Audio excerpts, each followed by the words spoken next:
Levarme la moustache en la capucha. Siento patanilo, mira tacatiquipuletica. Siento patanilo, mira tacatiquipuletica. Siento patanilo, mira tacatiquipuletica. Siento patanilo, mira tacatiquitacatiqui. Siento patanilo, mira tacatiquipuletica. Siento patanilo, mira tacatiquipuletica. Siento patanilo, mira tacatiquipuletica. Sammy, levarme la moustache en la capucha.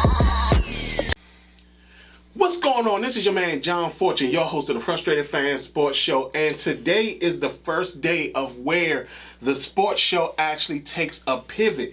I'm going to now be focusing on all sports and sports related type of things in Washington and everywhere else. And the reason for this is because I love, of course, this channel is still going to be heavily Commanders content, but I'm going to also branch out into other stuff because I am a sports junkie. I'm somebody who loves all types of sports. So, I'm looking at the USFL and what's going on. I'm looking at the factor of what's happening in the NBA and stuff like that. I'm looking at seeing that Mayweather made it into the International Boxing Hall of Fame. So, and I'm going to talk about all that stuff. But for right now, today, my focus will be on the fact of we're going to focus on the Wizards and this upcoming NBA draft, which happens this Thursday, and the fact that free agency happens on July the 1st. So what I'm going to basically focus in on is what can the Wizards do to improve this upcoming season, and I have the perfect strategy for that. The Wizards can become a contender this year if they focus on some of these moves that will make them better. And I've gone through everything that I thought about. I've looked at other teams, I've studied other teams, and I found out that Washington actually has a lot of pieces in place to make this work. And all they need to do is drop a few items within it. And trust me, Washington can be contending next year. So starting off, we're going to start with the NBA draft that is happening on Thursday. So in the first round, Washington is picking 10th overall. Now, I know a lot of y'all want Washington to pick scorers and things like that, but our biggest problem has been defense. And I understand that if somebody, Jabari Smith, happens to fall, I can understand taking him. He's not falling, but that's the type of player that I would understand us taking. Now, in regards to the upcoming draft, the guy that I currently have my eye on in the first round, for me, that instantly improves our defense is Mark Williams, the center I think he's out of Duke. I love this guy. His defense, he brings instant defense. He's a shot blocker. He rebounds very well. He's a very good interior scorer. This guy at 7 feet is what you want. And just to give y'all the basis of why I'm talking about Mark Williams, I think Washington needs to go to the true triangle where a majority of the points are coming from three guys. And because we have Bradley Beal, Kyle Kuzma, and Porzingis, that is the perfect trio to have in place for that.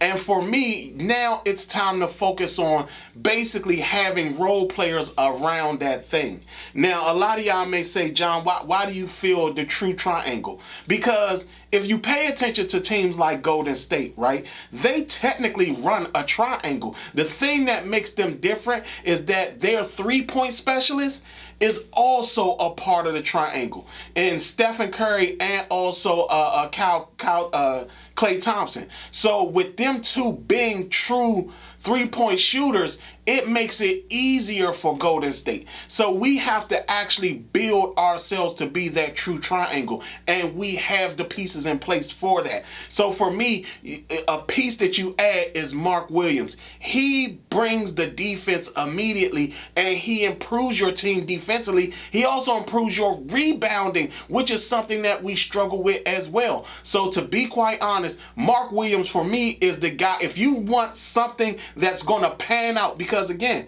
our past when it comes to the draft, our past players have not panned out for us. And because they haven't panned out for us, we've been in this stranglehold of trying to figure out what to do in the draft.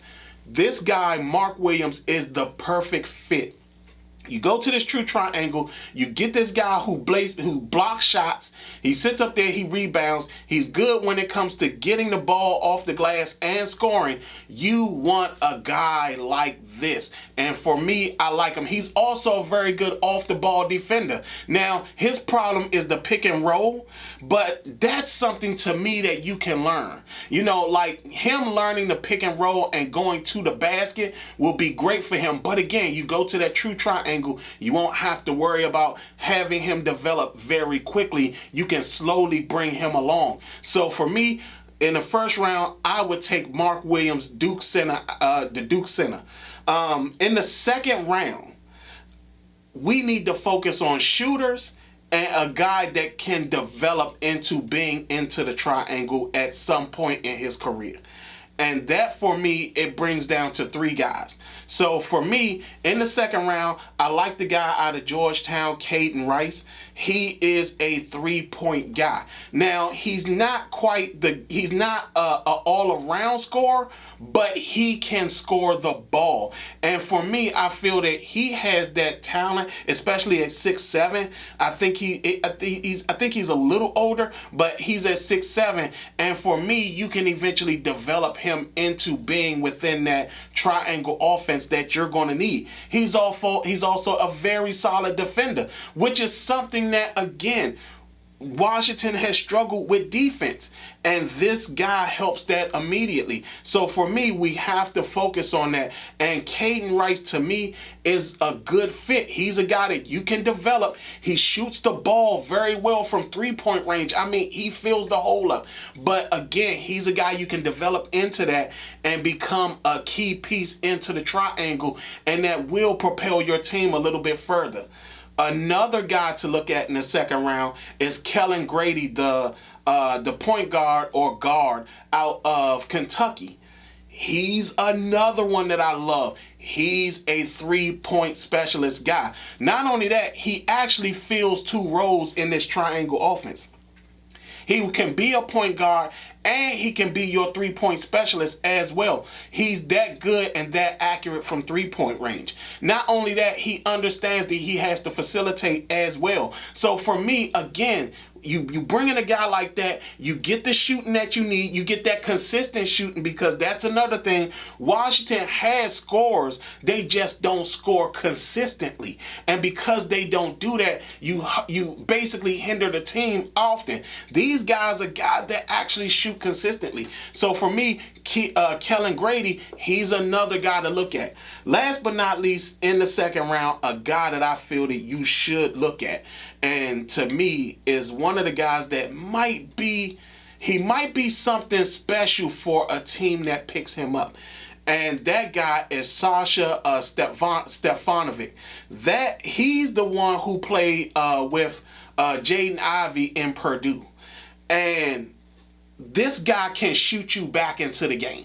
If you're down 20, Sasha can shoot you back into the game. And we've seen a lot of times where Washington ends up down by 20 and never recover. Or the closest they get is within about 5 and that's it. Or they be in a situation where they've been completely blown out of a game. This guy, Sasha Stefanovic, can actually bring you back. And if you don't believe me, you can actually pay attention. If you've watched Jaden Ivey play, you can see that Stefanovic was the reason Jaden Ivey was getting open and was a factor in games, because Sasha shot this guy. I mean, he would shoot Purdue back into so many games. And for me, he can do that for Washington as well, especially as a 3-point specialist. Not only that, he has that Manu Ginobili type of feel to him, because he's a guy that people can zone in on the fact that he's shooting threes, and then all of a sudden, next thing you know, he puts the ball on the floor and he goes to the basket. So for me, I really, really like this guy. So for the NBA draft, those are my guys. Mark Williams out of Duke in the first round. You can do Caden Rice from Georgetown in the second round. Kellen Grady in the second round, and you can also do Sasha Stefanovic in the second round. Now I'm gonna talk about free agency, this upcoming NBA free agency. Now for me, there's guys that we can look at. Of course, we got Bradley Beal on the books, but I don't expect for him to go nowhere. And I know a lot of y'all like, we need to trade Bradley. But if we go with what I'm telling y'all we can do, Bradley can be a very key piece to this. And he will be happy with this, because now you don't have to make it about him being the focal point of everything, but actually being part of a trio. So for that, in free agency, I think that there's targets they should go after, but at the same time not be desperate to go after certain people. So for me, there are targets out there, but there are targets that I feel you may not have to pay as much. There's one guy you might have to pay, but everybody else, I don't feel you may have to pay that much. But again, these are guys that I think are valuable when it comes to coming to Washington, or Washington should look at as signing as possible free agents. Especially, again, all this is contentious on running the true triangle, all of it. Because if you run the true triangle, Washington becomes an instant contender, okay? They become an instant contender. So, focusing on free agency, Washington should look at the backup point guard from, I think it's the Memphis Grizzlies, Tyus Jones. I like Tyus Jones. He's a guy that can come in and actually start for us, but he has the ability to facilitate well enough that and not be somebody who's forced to score. He understands how to play with scores, which is actually very good. And we need that type of energy and play from a guy like Tyus Jones. I know that some people may not all agree with that, and feel that he may want a bigger role in regards to scoring and stuff. But I think that if he's looking for a championship or a possible championship, his facilitation role will be key.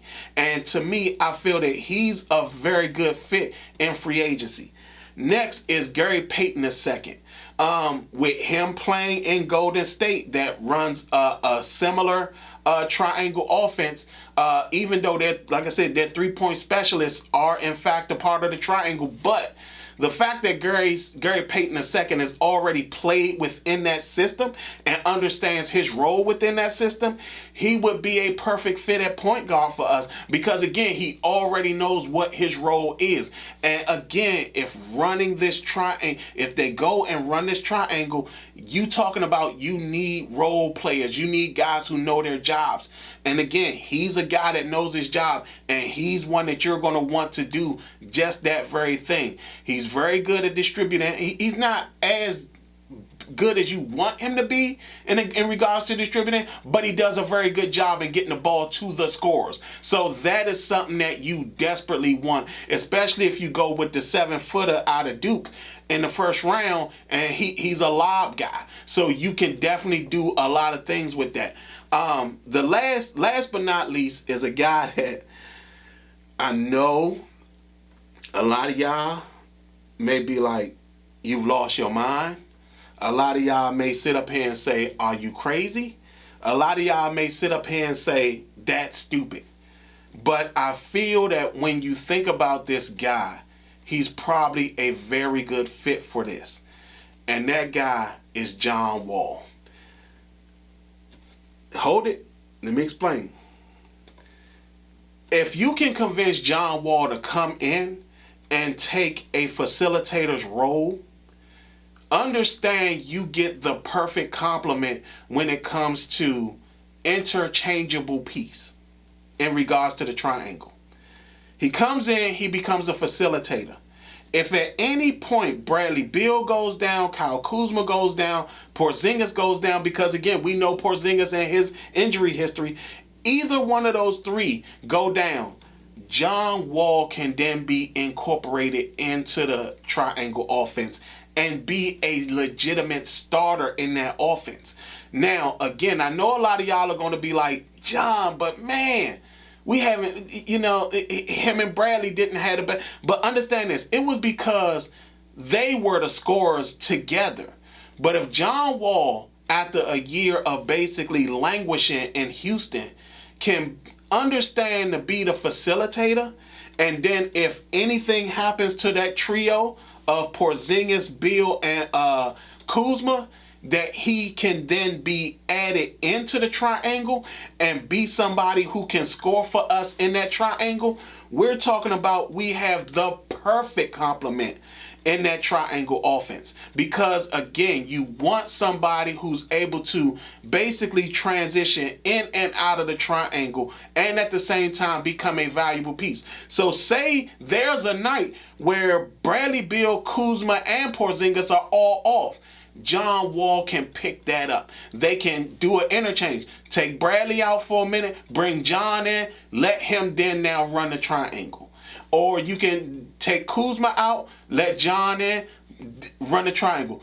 Porzingis out, John in, run the triangle. You still have that option of running the triangle, even if he's in a facilitator's role, or if you have to add him to that triangle role that's going to actually be better than what you thought about. So for me, that's what I look at in regards to free agency. One last guy in free agency that I feel would be a perfect fit for us is Jalen Smith, the power forward out of Indiana. Defense, defense, defense, and rebounding. That is what we need. Now, I understand. Now, I don't know what Indiana wants to do with him, or if he may come with a high price tag, because he could come with a high price tag, but I'm not really certain though. But his defense and his ability to defend on the perimeter and at times knock down threes makes him like the perfect X factor when it comes to things like this. So again, he's another guy that if Porzingis, you need to take Porzingis out, you can then transition him into the triangle and actually do something with him within the triangle as well. So again, all these moves that I'm telling you guys about has everything to do with the possibility of Washington becoming a contender next year. These moves make Washington a contender next year. They absolutely do. Thomas Bryant doesn't fit into the triangle. He's a guy that goes out there, but he looks more for his shot than anything else. He doesn't fit into this role. So again, you talk about defense. So I focused everything on defense, scoring, and development. So understand that these key transitions, these key moves can make Washington an instant contender. And if you sit up there and pay attention to what's happening around the league, you see everybody going through that. The reason Brooklyn didn't win is because they had too many people that wanted to score the ball. Too many people that wanted to score the ball, and not only did they have too many people scoring the ball, they didn't have a lot of key cogs that played well together. So for me, again, you want this to work out, you gotta go. So here it is. Gotta go with the true triangle. You gotta draft defense. You gotta draft for the future, and you gotta draft 3-point specialists. All those things are in the draft this year. In free agency, you got to look for a facilitating point guard who can possibly also transition into the triangle offense, a la why I bring up John Wall, and also look for a power forward or forward center type of guy who comes in with defense and can also possibly transition in and out of the triangle offense. Those are the things that can be done to make Washington a contender. Y'all tell me what y'all think of my moves or the things that I came up with, and y'all tell me what y'all would come up with. Yeah, leave the comments down below. Let me know what y'all think. Other than that, this has been your man John Fortune, and this has been the Frustrated Fan Sports Show.